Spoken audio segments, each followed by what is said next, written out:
অন্ধকার এক অমাবস্যার রাত গ্রামের শেষ প্রান্তে অবস্থিত পুরনো জমিদার বাড়িটির সামনে দাঁড়িয়েছিল মাহিন। বাড়িটি নিয়ে এলাকায় অনেক আধিভৌতিক গল্প প্রচলিত আছে, কিন্তু মাহিন এসব বিশ্বাস করে না। সে পেশায় একজন শৌখিন আলোকচিত্রী, তাই ভুতুড়ে পরিবেশের কিছু ছবি তুলতেই তার এখানে আসা। বাড়ির প্রধান ফটকটি বিশালাকার মরিচা ধরা লোহার। মাহিন ধাক্কা দিতেই সেটি বিকট শব্দে খুলে গেল। ভেতরে ঢুকতেই এক অদ্ভুত শীতল বাতাস তাকে অভ্যর্থনা জানালো।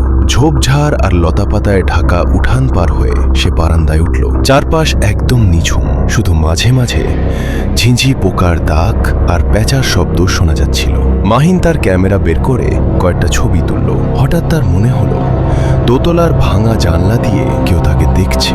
সে ক্যামেরার ফ্ল্যাশ দিয়ে ওদিকে তাক করলো, কিন্তু সেখানে কিছুই নেই, শুধু শূন্যতা।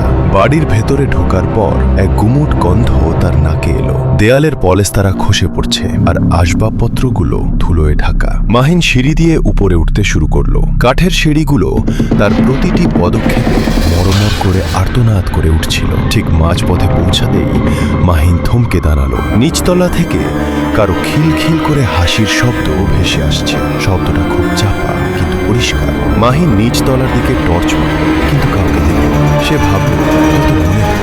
দোতলার বড় ঘরটিতে ঢুকতেই সে দেখল একটা পুরনো ড্রেসিং টেবিল। সেটির আয়নাটা অদ্ভুতভাবে ঝকঝক করছে, যেন কেউ এইমাত্র মুছে পরিষ্কার করে রেখেছে।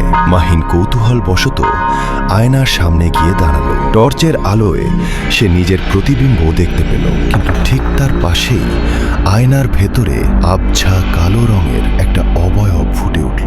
মাহিন চমকে পেছনে ফিরল। পেছনে কেউ নেই। আবার আয়নার দিকে তাকাতেই দেখল সেই ছায়াটা এখন তার অনেক কাছে চলে এসেছে। ছায়াটার কোনো মুখ নেই, শুধু দুটো জলজলে লাল চোখ। আতঙ্কে মাহিনের হাত থেকে ক্যামেরাটা পড়ে গেল। সে দৌড়ে ঘর থেকে বের হতে চাইল, কিন্তু দেখল ঘরের দরজাটা নিজে থেকেই বন্ধ।